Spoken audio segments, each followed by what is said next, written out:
Hi, this is The Greatest Story Ever Played. I'm Dan. I'm Jordan. And today we're going to be talking about BioShock. Throwback. Throwback, yes. So jumping in. BioShock is a shooter unlike anything you've ever played. Loaded with weapons and tactics never seen. You'll have a complete arsenal at your disposal from single revolvers to grenade launchers and chemical throwers. You'll also be forced to genetically modify your DNA to create an even more deadly weapon. You. All right, so a little background on the game.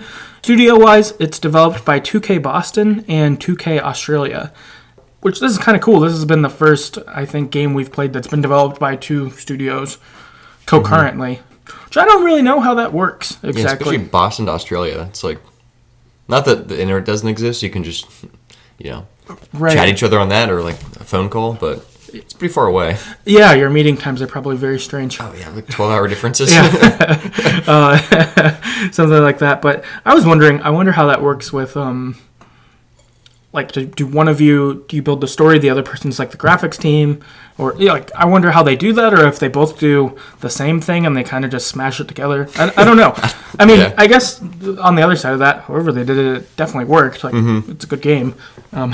Yeah, dude, I have no idea. Yeah. So 2K Boston, their kind of background is that they developed this game. They also developed BioShock Infinite, but not BioShock 2. And then they also have been since rebranded as Ghost Story Games today, and they haven't come out with new games since then. And then 2K Australia, they developed all of the BioShock games. They also did Borderlands, the pre-sequel, and they closed down in 2015. So... Oh, shit. Yeah, so I think they were both a part of like a larger company and then kind of went away. Or I guess 2K Boston became something else and then Australia was gone. So Gotcha. And I think I read that they were the last major video game company in Australia, like the last AAA. Oh, wow. In Australia or something like that. So kind of crazy. Yeah. Yeah. Also, the game was really influenced by John Rockefeller, Ayn Rand, George Orwell, Aldous Huxley. And you definitely see this in the characterization of the people. Like, I think Andrew Ryan was really based off of Rockefeller. Mm-hmm. Even all like the kind of dystopian world and all the stuff that they build, they took these guys' kind of ideas and rolled with them. Yeah, it definitely... That's a good summary of all, like, the whole feel of the game is like those four people. Yeah. Yeah, for sure. Yeah, so the setting it's set in 1960. It's in underwater. It's called the City of Rapture. It's like this kind of dystopia, I guess. But it's built by this businessman, Andrew Ryan. And it's intended to be an isolated utopia. And then as they're kind of like, as Andrew Ryan's kind of in charge of this, like, utopia becomes dystopia. Like, there's no, like, morals, no religion. Science can do whatever it wants. There should be nothing holding it back. So as a result of this, they discover this thing called Adam, which is basically this genetic material that like gives you superhuman powers if you inject it, but it also can make you crazy. Yeah. So it's kind of destroys the society. And then you have this guy Frank Fontaine who he shows up in Rapture, and he's a former gangster, and he ends up leading a rebellion against Ryan because he's trying to take over Rapture. You have these things called Little Sisters, which they harvest. They harvest Adam? Yeah, they harvest Adam, basically, from dead bodies, and then they get protected from evil people that want to kill them and take their Adam that are addicted to it by these creatures called Big Daddies, which are like people that have been genetically modified to be part of like a giant diving suit. They're really hard to kill, whatever. So these are created by Fontaine to harvest Adam, and then Big Daddies and Splicers are created by Ryan. So Splicers are people that are just using Adam and mind and controlled by Ryan. Yeah, and they're basically crazy people you largely interact with through the game. Like they're kill them a lot. Yeah, Splicers are who you kind of see most often. Yep. Yeah, and the setting is pretty interesting because they try to build this utopia. There's no rules. Like, we don't care about the world above with like post World War II. We're not into that. We don't care about communism with the Soviet Union or democracy and what America's trying to do. We're just going to do our own thing and be better than the world, almost. And then kind of chaos ensues before we get there. Yep, it falls apart real quick. Yeah. it's falling apart, and that's kind of where we end up getting there. So heading into our recap, we start off and we're on a plane going somewhere, and then the plane crashes. We wake up and we're in water. There's wreckage around us. There's some jet fuel on fire, that kind of thing. And we swim over to this lighthouse. When we get inside the lighthouse, we see this thing that's called a bathysphere. It's almost like an elevator, essentially. It's underwater elevator / submarine pod thing. Yeah. Yeah. That's probably the best way. I guess. Best way to describe it. So unfortunately, we get inside the lighthouse. We see this, and we're like, all right, I guess we're going in. You just don't really have a choice. Yeah, right. Yeah, I guess hang out outside the lighthouse. Starvation. Right. So we head on down, and we get down, and looking through the elevator, it's closed, and it's got like these thicker glass doors, which makes sense since it's submarine underwater kind of deal. Yep. Got these thick doors, and we see a splicer out there, and we're like, what the hell is this? But then it just like goes away after a second, and so we're like, all right, this doesn't seem great. Yeah, seems pretty dangerous down here. Yeah. And so then we get out, and we see this radio on the ground, and we pick it up, and this guy Atlas starts to guide us through Rapture. Through the game from here, he's giving us direction. He's informing us about what Rapture is. You know, this is what's going on. Here's what you need. He's our guide, essentially. And I guess at this point, I'm not 100% sure if we were just supposed to get to Rapture in the first place, like if we were taking a plane there and it happened to crash, or if we just crashed and got there. Like, I don't know what our intention was. Yeah, I think we were intending to go somewhere else. Okay, and then we just showed up at Rapture and rolled with it. Don't know where, yeah. Okay, that makes sense. So we start rolling with it. Atlas is our guide. He directs us to this area where we get Adam to inject in ourselves to get the plasmid. So, and he tells us how they work. So essentially, like going through with the setting, there are the things called plasmids that give you superpowers, essentially, to different kinds of superpowers, like fire, electricity, bees, ice, yeah, different things like this. And so Atlas directs us to them and says, hey, you're going to need this to survive down here. There's these splicers and lots of people, essentially, who are dangerous. You're going to need this to survive here. Which was very true. Yeah, which was true. So he directs us there. We do it. It's good. We've got these powers, and it kind of fucks us up. I think we pass out for a second. Yeah. We're like, okay, cool. Looks pretty painful. Yeah, it looked painful, which kind of a wreck. And then he tells us that his family's been captured by Andrew Ryan, and he'd like us to help him rescue his family, and then we can all escape. And we're like, cool. Like, yeah, seems reasonable. You're helping us, and this place is fucking nuts. So, like, sure, we'll roll with you.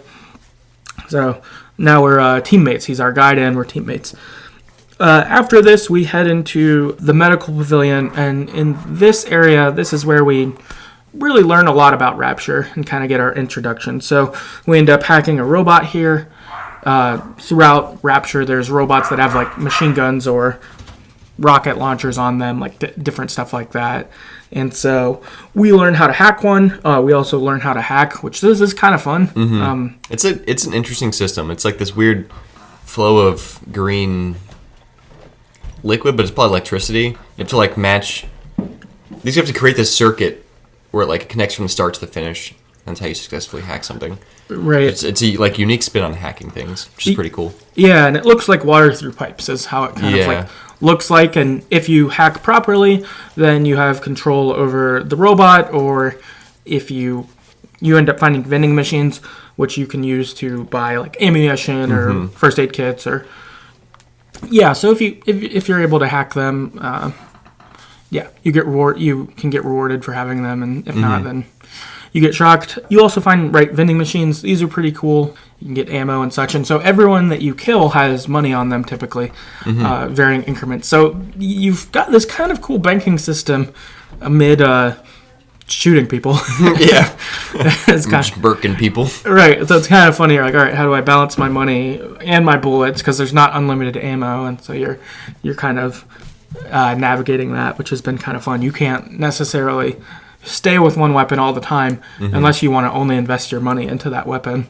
Otherwise, like, I had varying points where I was like, okay, you don't have any pistol bullets, so you're using this other gun or this plasmid or whatever. Yeah, whatever you got. Yeah.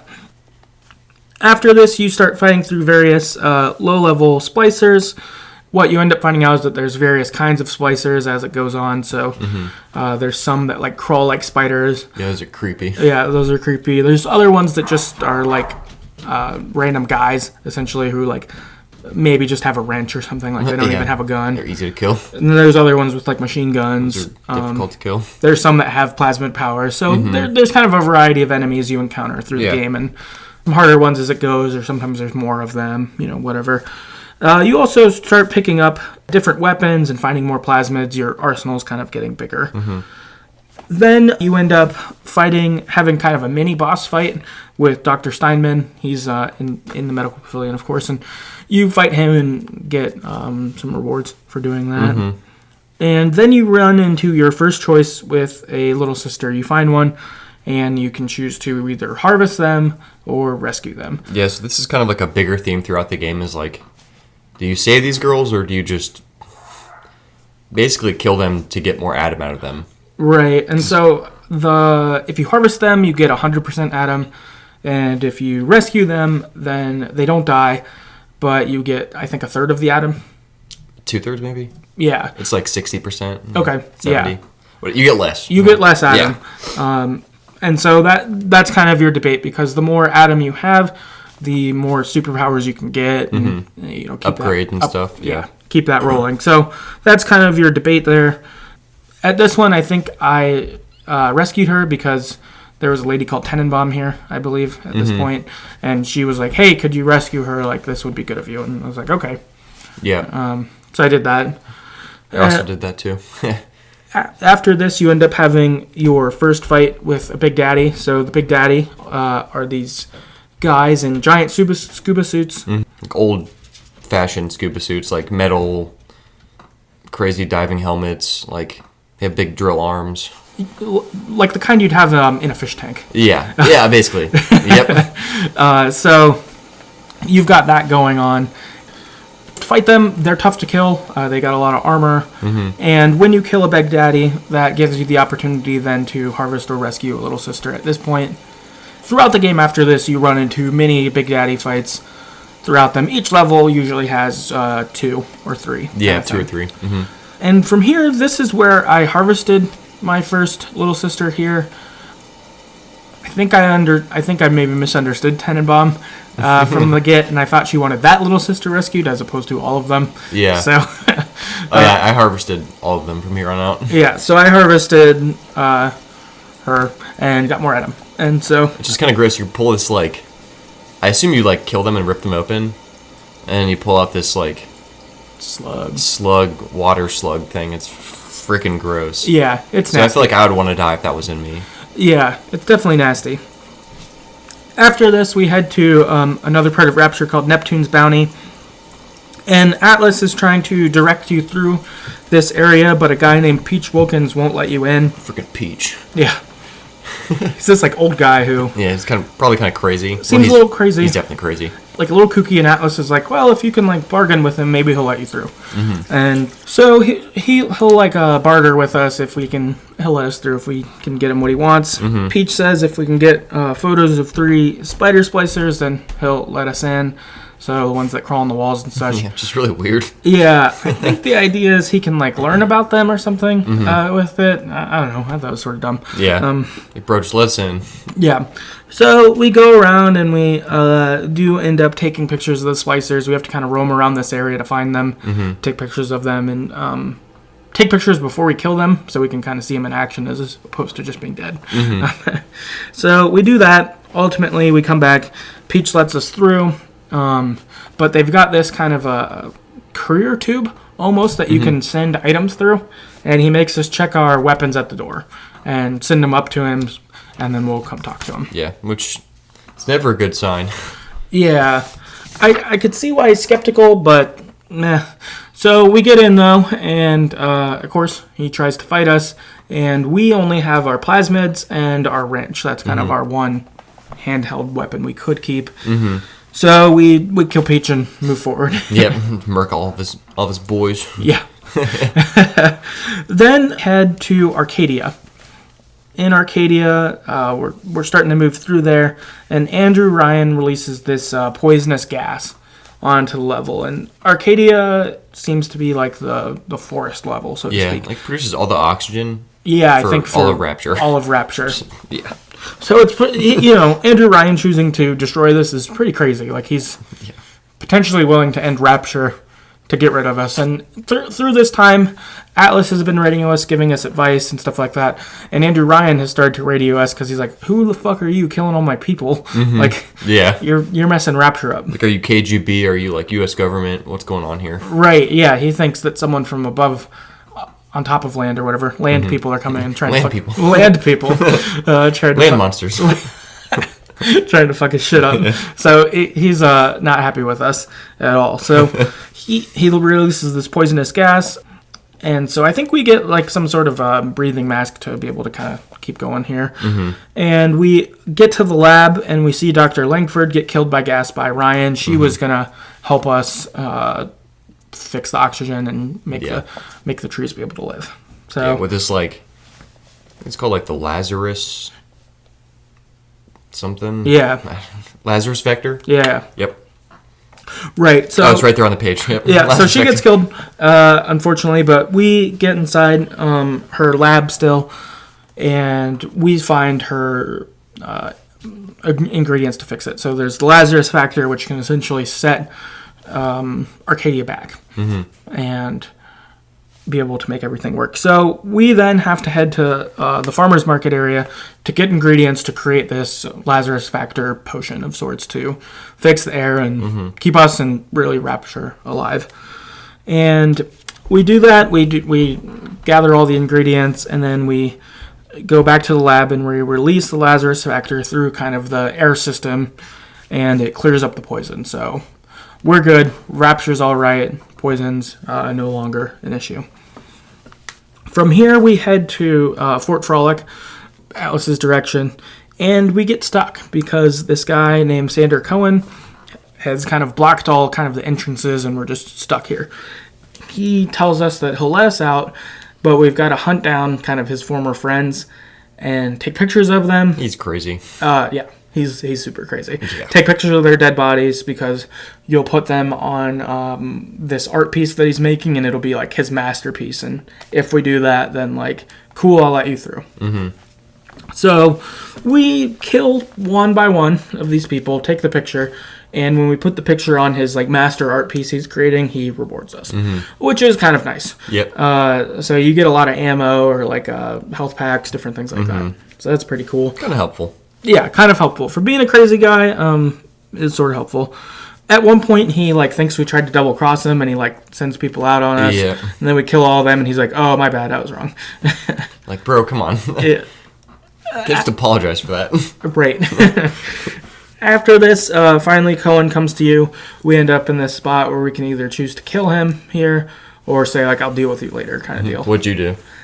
I think I killed him, but I'm not sure. I killed him. Yeah, I think I did, because I'm pretty sure I just killed everyone I dealt with in this game, because you didn't really meet people who were good. Yeah, everyone seemed like they should be dead. Yeah. Hate saying that, but like this guy especially, like, yeah, you're crazy. Yeah. You should be dead. So I'm pretty sure I killed him.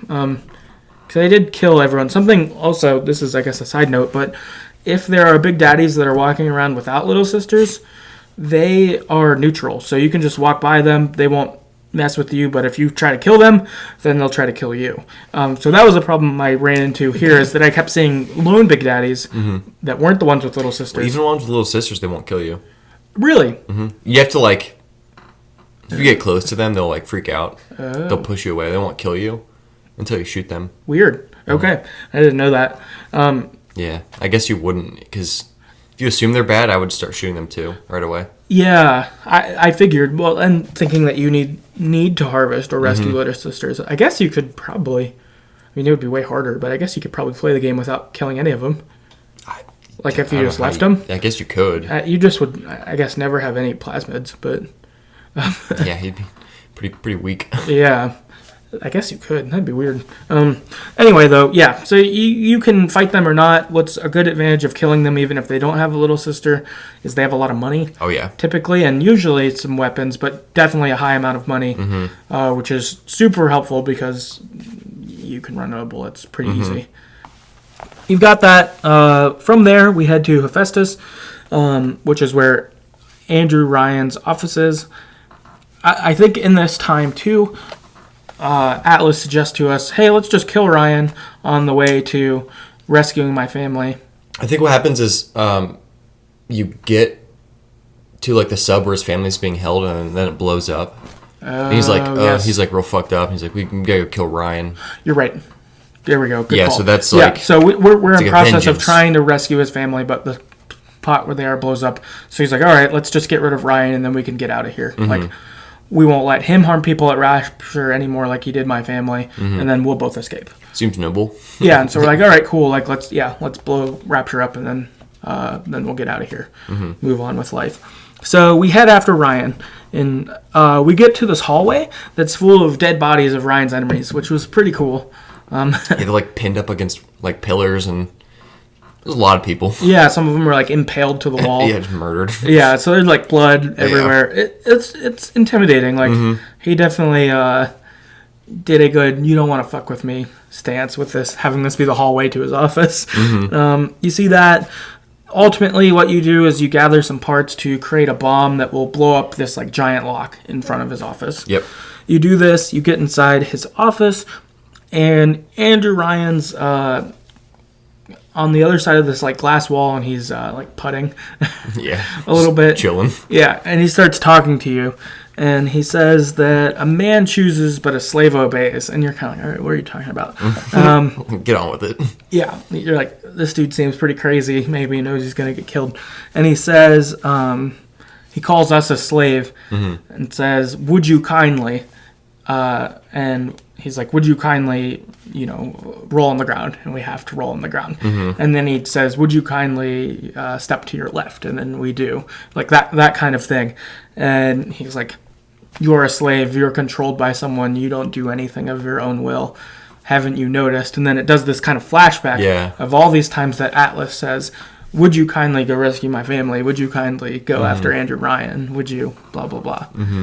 Which is a super sick reveal. Crazy twist. Yeah. Did not expect it. Yeah, not at all.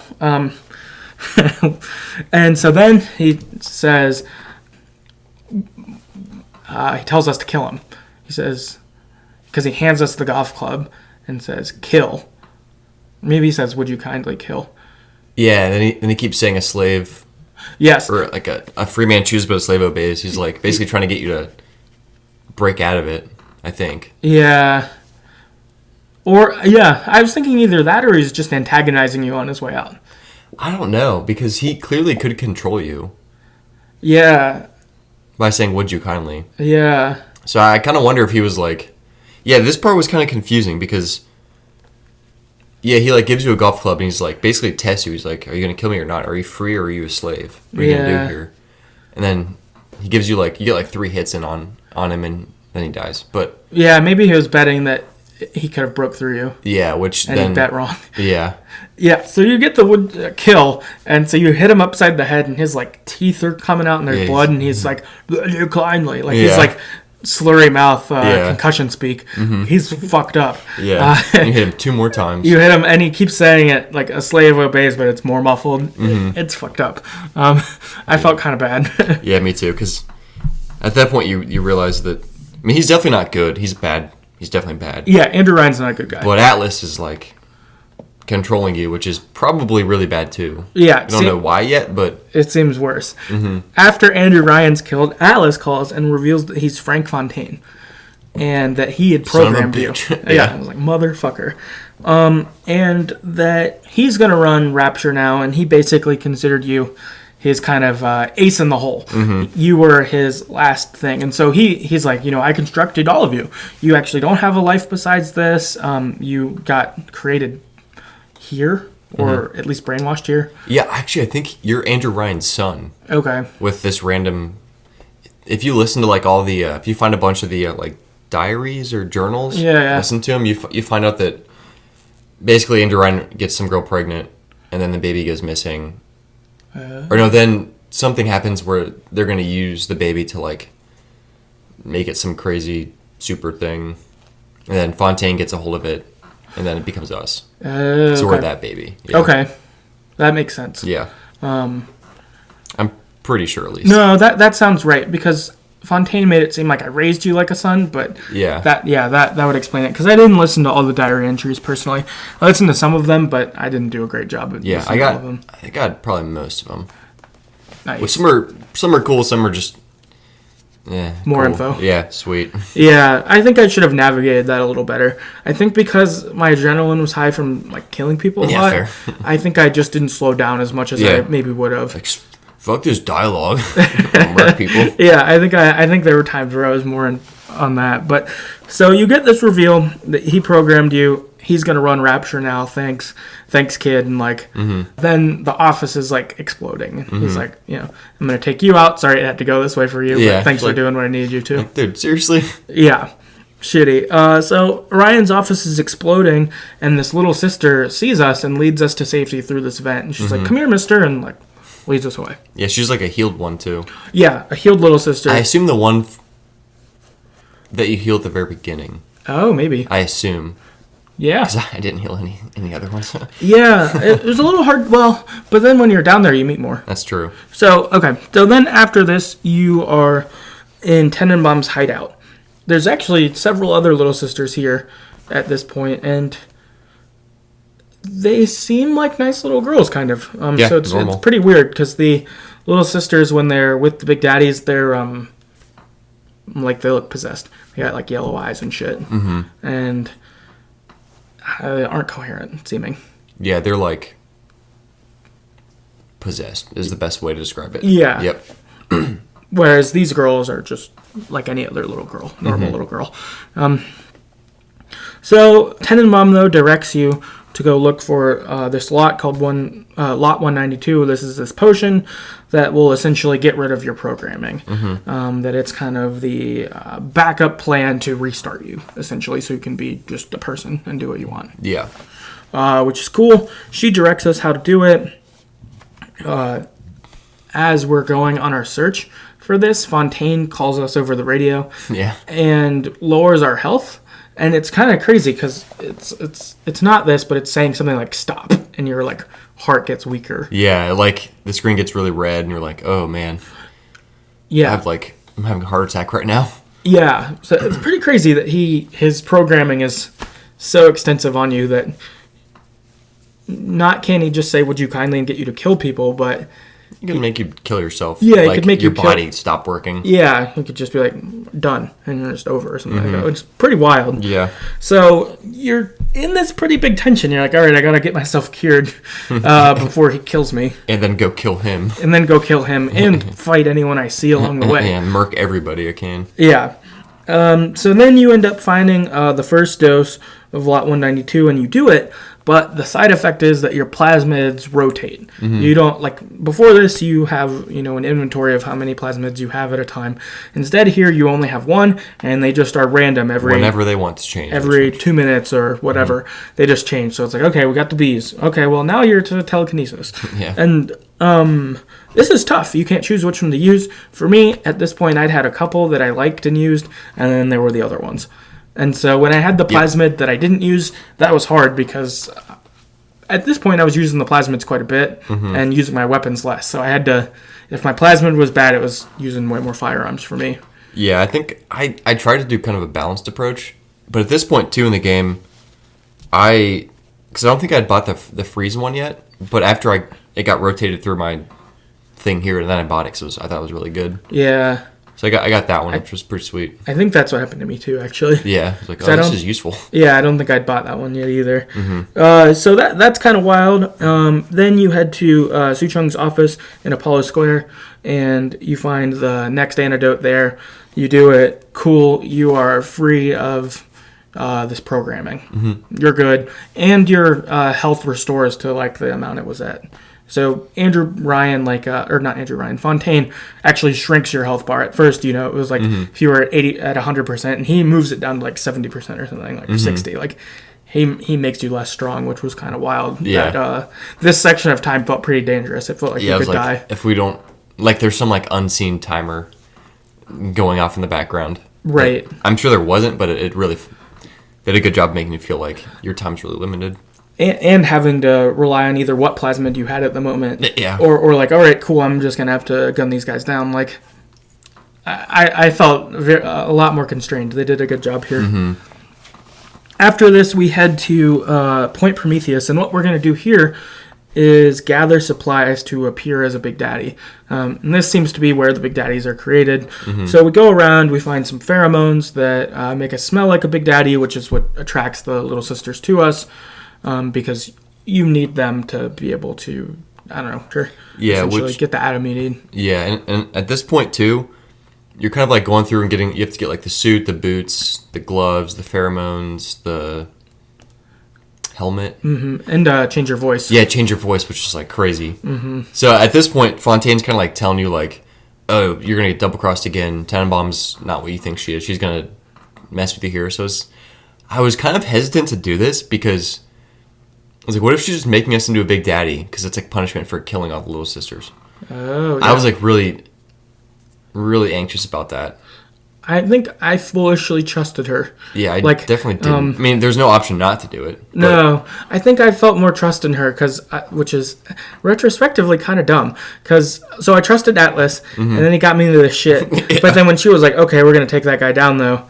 Yeah. I was pretty like, all right, this is my choice again. But you're right. Is it really? Yeah, maybe I shouldn't trust her, though. Exactly. Yeah. Like, I think I'd thought that. Maybe because I just wanted to kill him anyway. After being double-crossed, I was like... Oh, for sure, he should die. He's going down, and so I guess if she's telling me how to do it, I'm fine with that. Yeah, but, like, so if... I guess you probably didn't get this, too. If you don't listen to the journals, you find out this process is irreversible.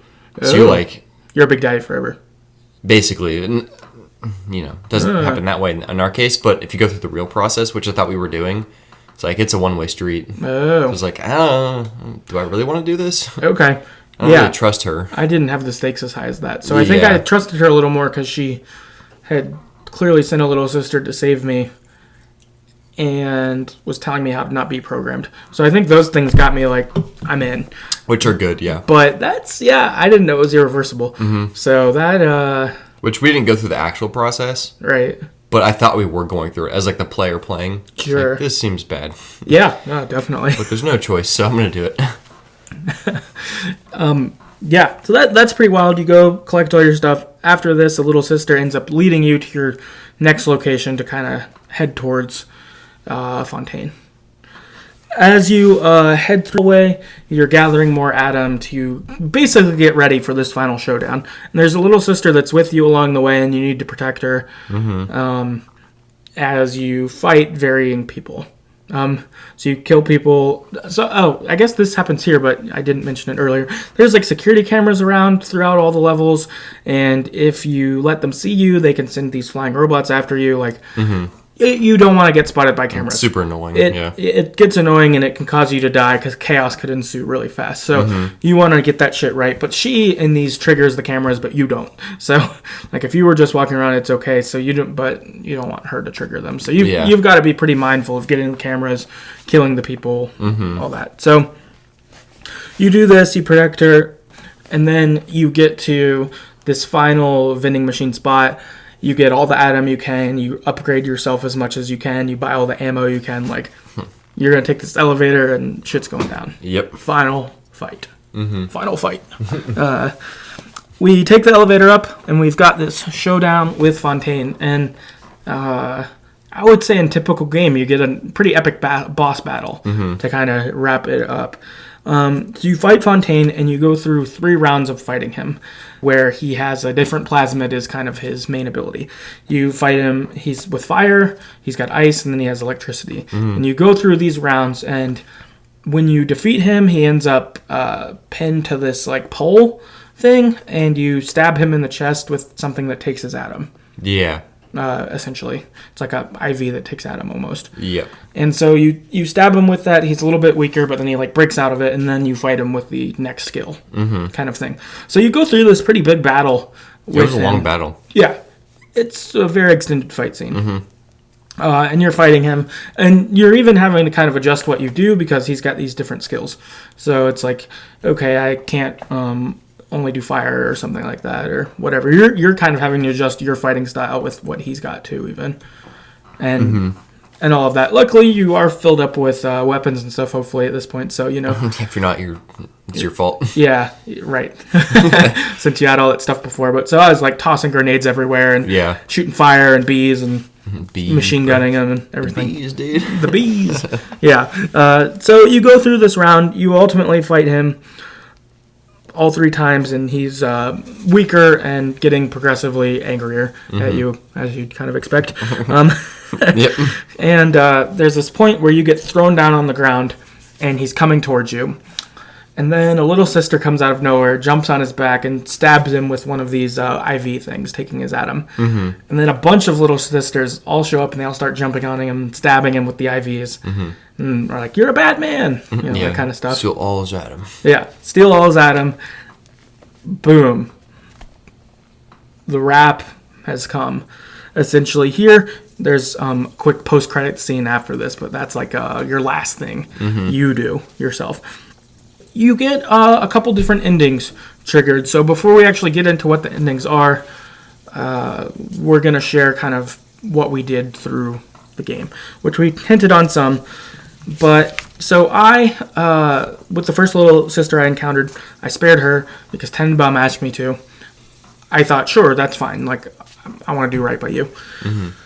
But I think I'd misunderstood her a little bit because after this, I harvested all the little sisters I saw after that. I think I just, for some reason, thought she wanted that little sister saved as opposed to all of them, which was a little dumb. So I harvested a bunch after that, and since Atlas was encouraging that too. Yeah. And I trusted Atlas, and I knew him more than Tenenbaum, so I kind of rolled with that. But then, when I found out that Atlas was bad, I said, oh, he's having me harvest little sisters because it's that's good for him. That's kind of how I took it, is that he wanted them kind of off the board, so he doesn't have to deal with them. So then instead, after that, I rescued all the little sisters. I guess going against Fontaine at that point, thinking that. So I didn't harvest them, and since Tenenbaum had saved us, I wanted to do what she wanted. So that was kind of my thought flow. That's fair. Yeah, so I saved the first one because Tenenbaum's there and asked you to, and after that I killed all of them. Every single one in the game. Okay. Yeah, so I was more like, okay, yeah, I probably shouldn't do this, it's bad, but I want the Adam so I can kill Fontaine. Yeah, makes sense. Yeah, so I for sure killed all of them, except the first one. Whatever. Yeah. Then we got feedback from other people on what they did. Chris on Twitter wrote in, and he said he harvested them like it was his day job. Well, my guy, dude. So he's like you. That's me, yep.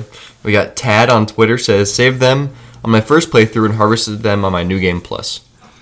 Nikki on Twitter said, I'm a bad person, so I saved maybe one of them to see what it looks like, and then I went out and got all the benefits from harvesting them. Yeah, it's pretty much what I did. Mothman on Twitter says, I saved every single one. It's the opposite of me, basically. Visor on Twitter said, I saved every last one of them. Blaze Knight on Twitter says, I spared them all. Pogo on Twitter says, I hugged them and saved them, of course. I did not. Casual Run Gaming on Twitter says, gotta save them all. And then Chris on Twitter said, they offered me a city and I refused it, and what did I do instead? I gave them the one thing that was taken from them, a chance to learn, to live, to love. Yeah, I think this was interesting seeing. A lot of people played pretty different than us. It seems a lot of people were good and rescued them, whereas we were like, well, Adam, being more powerful, I'm going for it. I'm trying to kill people, so I need to kill these little girls. Yeah. It's like pretty fucked up. Yeah, I know. I felt kind of bad at the beginning, but I was like, I don't know, I probably should. Like, yeah.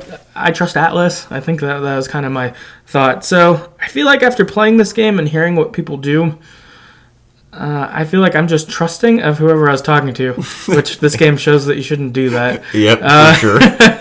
So I was like, oh, Alice told me to do that? Cool. Yeah. Tenenbaum told me to do that? All right. Yeah. I don't know. I don't know what I would do if I was being more informed and thoughtful. I kind of wish that I could. Oh yeah. Also, sorry. I guess we forgot to mention this too. At the end of the game, after you kill Fontaine, you like get removed from the Big Daddy suit, so you're not stuck in it. I was suspicious for no reason. Yeah. So then this triggers your kind of final ending, and there are 3 different endings you can get. Ending number 1 is, as Chris mentioned before this, the little girls offer you this key to the city, and you say no. And then you take like a submarine up to land. You get there. It tells the story of how, you didn't get involved in Rapture. And instead it shows that you like brought these girls a world and a life they never would have had. You see them put their hands on yours, and it ends up being 5 of them. You end up seeing them get rings put on their finger. At the end of it, it's you as an old man in the hospital bed, and they're all there for you. It was pretty nice. It was a good ending, and you get this ending if you save all of them. So if you were good all the way through. So we did not get that ending. We did not get this ending. YouTube has this ending, and a lot of our listeners. The second ending is you are revealed angrily. Tenenbaum is speaking, and Tenenbaum spoke in all the endings, so she spoke in the first one, telling of this good stuff. In this one, and Tenenbaum is speaking angrily. She says that you brought the terrible secrets of the world to Rapture. So it shows you going up in a submarine up. There's another boat that's up there, and you see splicers getting up and start killing people.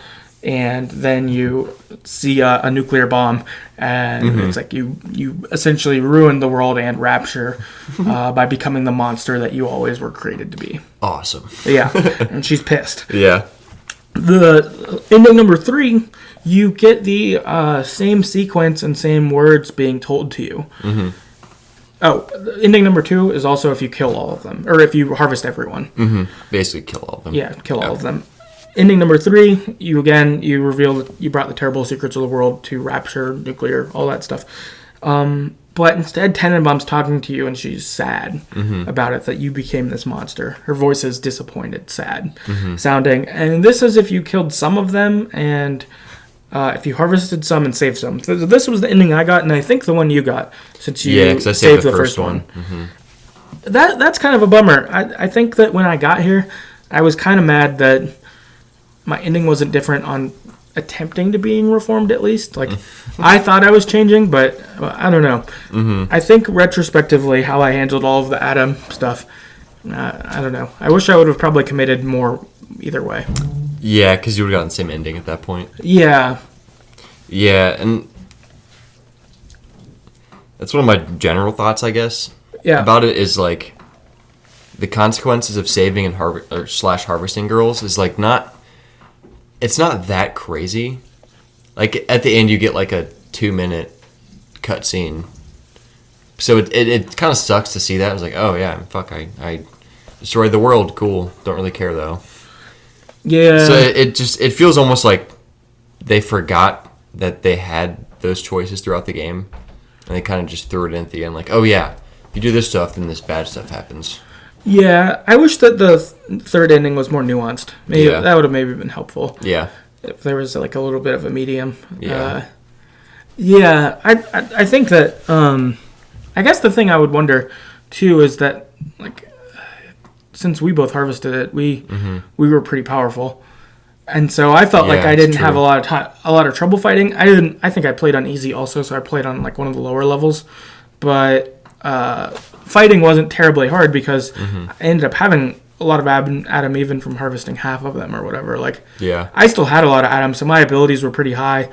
I also had a lot of money a lot of the time, so like I even kept like having my bank be too full, so I had to like spend money. So I like kept having a lot of bullets and stuff like that. Like I stayed pretty stacked. I had a lot of Eve and a lot of first aid kits all the time, so I ended up rarely dying because of it. Like it was set up that way. Whereas I wonder if you never harvested, if some of it was harder because It'd have to be. I guess then you're like probably rarely using plasmids. I bet you'd only use them occasionally because you don't have enough stuff. I mean, I guess unless you're just buying Eve all the time, and then you don't buy bullets that much. But like, you know. Yeah, I don't know. I guess I haven't played that way, so I don't know how like much less Adam you get if you don't harvest them. I'm sure. Yeah, it sounds like it's a fair amount less, or it's not worth it. But also, if you don't harvest them, you get like presents from the little girls. Yeah. So you get something from them. I forget what they are. It's like every 5 you save, you get some kind of maybe plasmid or Eve or something. Okay. Yeah. So I think it kind of balances out a little bit. Sure. Huh. Yeah. Yeah. I don't know. I guess also I think that this world was fantastic. Yeah. I liked the Cold War setting. I thought that was pretty cool. Like, I'm wondering if you were KGB or CIA or whatever. Like, that was pretty cool. And even like the tension of the world at this time. Something I read online. This isn't my own thought. I think this was, I don't know where it was from. So sorry, internet. But something that was in here that I thought was pretty interesting is they were saying that Andrew Ryan was Jewish, and maybe some of the other people who went here, and so it was that they didn't have a place above land after World War II. Like, they felt really rejected by the world, so they made a better world for themselves, kind of thing. And so not necessarily that everyone was Jewish, but maybe Andrew Ryan and some key figures. Interesting. And I thought that was pretty. I was like, okay, yeah, the world really fucked you in World War II. Like, so let's go do our own thing. Yeah, he also was really against religion, though. Yeah. So maybe, I guess that would like still kind of fit. Yeah, it could totally fit. work. Yeah, that's interesting. Yeah, so I read that. I thought that was really cool. The setting, like, I like that. I liked that your weapons were somewhat limited. They weren't like unbelievable, but they were good. Like, yeah, it was cool. Yeah, super unique. Like, I don't think I've played a game underwater before, or in like a dystopia like this. I don't think so either. Yeah, it was pretty cool. Like, I also just liked walking through like there's a bunch of windows you could like look out at the ocean, which is like pretty cool looking. And like you'd walk through these corridors from like one building to the next one. It was just big glass like tube, and there's just like fish and whales and big daddies out there working on like the structure of the buildings. It was pretty cool. Yeah, definitely really unique. And it looked fantastic too. Yeah, even with for like the world. 2000. I think it's 2007. Yeah. That's old, but looks pretty cool. Pretty well done. Yeah, I thought it looked awesome. Like, I was like, man, this game looks good. Yeah, for like a super old game. And then for being that old, too. Yeah, like, 12 years old. Yeah, I thought it looked really good. And like we talked about up top with like the Ayn Rand, Rockefeller, all that stuff. Like, I like those little feelings about the game. Like, it felt like reading Brave New World or 1984 or like those kinds of things. Like, it felt in that vein, too. And so... Yeah. That was pretty cool. They definitely really created a good world. Yeah, I think too, if you had listened to the journals you picked up, it'd be like even crazier, because you find out little tidbits here and there about like people that live there, or like the different mini bosses you fight, or different people's struggles. It was, or like kind of how Rapture went from like being really cool to where it is. Yeah, which is pretty interesting. That's awesome. Yeah, I should have listened to more of them. Yeah, you could just YouTube them if you wanted to. Yeah, I probably should. That'd be a good idea. That's interesting. I guess I'll just have to make sure for the future ones I listen to all of them. Yeah, I just hit A. You pick up and hit A. Well, A for me, X for you, I think. Yeah, probably. Yeah, stupid PlayStation. Yeah, it's pretty quick. Let's see. Yeah, so I guess a similar thought too. Like, the underwater setting was really cool. I guess I don't want to be super negative. I feel like I'm being negative. Whatever. The last boss fight I thought was really easy. Did you feel that way too? It was easy for me. Yeah. But I wasn't sure if it was because I was playing on a low level. No, I was playing on either normal or hard. Probably normal. Okay. But it was like this big build up, and like he looked really powerful and really cool, and he was obviously really powerful and really cool. But his attacks were all the same, like just different plasmid versions of the same attack. Sure. He like shoots this thing at you and hits the ground and dodges to the side, then he runs at you, and then you shoot him a couple times. Yeah. It's like I just found it. I don't think I got hit once that fight. Okay, well. It was like really easy. Yeah. I think I got hit, but I had more trouble earlier in the game before I got my arsenal down. That's fair. But I wasn't sure if it was related to playing on a lower level or not. So for me, I wasn't sure. I don't but think so. Yeah, I could have made that harder, in my opinion. Yeah, that would have been not like the biggest deal, but sure. I just want to complain about it. So I'm going to. No, right? Yeah. No, I guess that you were anticipating it, that they gave you the opportunity to stock up on all that ammo and all that stuff. I'd be interested to see. I wonder what this would be like if you had saved everyone, and so if the boss fight at the end is mostly you having your weapons, like if you're just using your grenade launcher or something, like that, because you can't. Because I think my combo. Because I think I'd use a plasmid, and then while that's kind of going on, I'd use my weapons for a little bit, and then I'd switch back. I kind of did that. So that's kind of how I fought too. I'd hit you while you're far away with my plasmid, and then as you got closer, I'd pull out my weapon and get you a bit and run away, and then I'd plasmid you again. That was kind of my routine. Yeah, which is pretty reasonable. So maybe if I didn't have the plasmid, I'd have a lot harder of a time, because then I'm something I did find is that not that shooting was hard, but I think I missed more than in other games necessarily. The crosshair was huge. Yeah. So it wasn't I have to shoot 3 times and everyone dies. Instead it would be man, I wasted 4 shotgun shots on this one stupid splicer. It made me be I should have just wrenched him or something. Yeah, seriously. Or just set him on fire. Hits. Yeah. Whatever, because shock him. I'll miss. Yeah, I kept running out of pistol ammo because of that, because I'd be I'll just shoot him and never have headshots, and would be man, I used 6 bullets on this one guy. I could have saved my bullets and killed him a different way.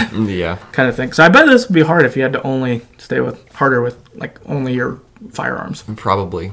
Did you ever watch the movie Watchmen?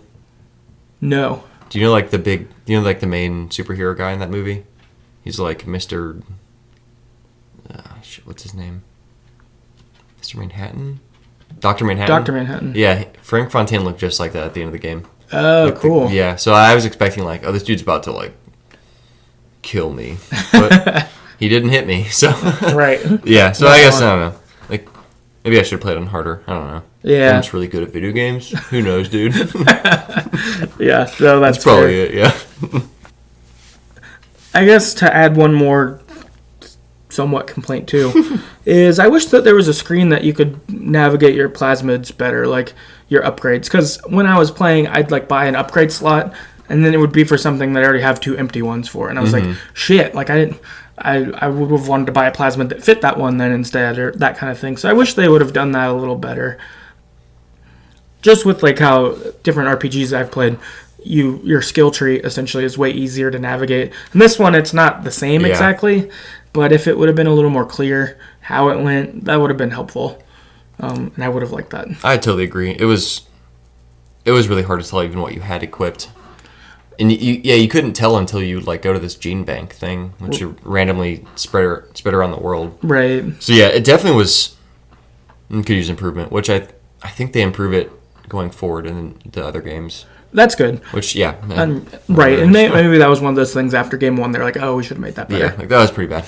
Yeah, and it wasn't horrible, but I wish it would have been a little easier to navigate, because I think I would have upgraded certain plasmids, or got new ones, or been that kind of thing along the way. Yeah. Utilize their cool features better. Because I liked all the features they had, but I think I had a hard time navigating them sometimes. Yeah, because there's definitely times you get a physical tonic spot, and you're I thought that was a combat tonic slot. I wasn't sure which did which, and you wouldn't have known that had you memorized what they were and what you had there, which I wouldn't want to do. Right, yeah. It was kind of difficult. I wish they would have had that a little better, but definitely.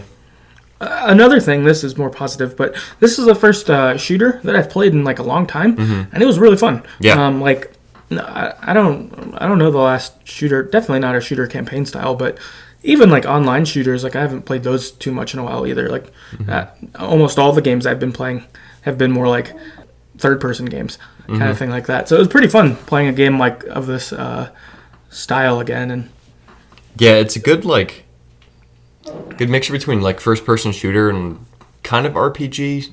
Very story-driven game, obviously. Yeah, we played it or talking about it, but it's a good mixture of a really good campaign story game with pretty cool RPG elements with like pretty decent first-person shooting elements, which is pretty cool. Pretty well done. Like they got everything. Yeah, pretty well. Yeah, I think they really did, because I wasn't sure like how a story like a game that's story driven, has a cool world and stuff like that, could be a shooter also. Yeah. But this game really did it in a way that was really cool, and it was really nice because it felt like you said it was a game with a good campaign story. With shooters was the way you fight. Like it was the side thing rather than being a shooter that has a story.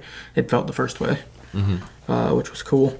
Some general thoughts from other people. Good Game, Great Game wrote in on Twitter, and they said that they can't wait to hear our thoughts on this episode. We just did our BioShock episode a few months ago, and it'll be nice because it's fresh in our minds. Yeah, these guys are cool. They did episodes actually on all the BioShocks already. Oh, nice. I haven't listened to them yet because I didn't want to accidentally steal from them, so I didn't listen yet, but I'm going to listen tomorrow Oh, yeah. to the first episode. But their podcast is cool, though. They're funny guys, and likewise to us, they hit up one game at a time. So I listened to one that they did on the new Super Smash Brothers. Oh, nice. Which was cool hearing about that. They did one on What Remains of Edith Finch. That was a really good one, too. But, yeah, they've got cool stuff, so you should check them out. But I'm definitely going to listen to their BioShock episode. Awesome. We got Nikki on Twitter. Says, amazing aesthetic. I really dig it. Super cool and interesting universe and gameplay. I think we'd probably both agree about that. Like, oh, yeah. Definitely. Yeah, even playing it 12 years later. Really cool setting. Graphics pretty okay. But, like, the game looks really good as a whole, which is really cool. Yeah, totally. Mothman on Twitter wrote in and said, one of my favorite games of all time. That's good. Casual Run Gaming on Twitter. I'm a huge fan of the whole franchise, with BioShock Infinite being my favorite game of all time. I think, because I've played these before, except two. I was to play the first and third ones. But I like BioShock Infinite more than this game, actually. So I'm excited for when we eventually get to that one. Yeah. And that'll be a lot of fun. So it's not my favorite game of all time, but it's a really good game. Really, really, really good. That's strong praise on for both of them, too. Yeah. They're like, if this game's in your top 10 kind of deal, like that's a... Yeah, it's probably top 10. Maybe top 7. It's pretty good. It's definitely a good game. Really enjoyed it. Pogo on Twitter wrote in, BioShock 1, I recently played it and found it fantastic, especially its takes on free will. Yeah. Yes. Interesting. I agree. Yeah. The Would You Kindly reveal was the fucking best. Did not see that coming. I didn't even hear it probably any of the times he said it until the flashback showed me, and I was like, you've been saying that the whole time, you bitch. You bitch. I hate you, Atlas. Screw you, dude. Yeah, you're going down, Atlas. Yeah. Freaking Atlas. Michael on Twitter said it was a masterpiece. And Chris on Twitter said, a timeless masterpiece. So, 2 masterpieces. A lot of love for this game. Yeah, man. And as we said, 12 years later, and for me, first time playing it 12 years later, it is still awesome. Real good. Oh, yeah. The last thing we wanted to cover was just talk about our favorite weapons we used and favorite plasmids. So for me, my favorite plasmid was the fire. Once I started using that, this game got way more fun. Oh, yeah. It was already fun before, but, like... spider splicers crawling on the ceiling, like boom, you're on fire, and they fall down and start screaming. Yeah, this is great. And they die. And they die.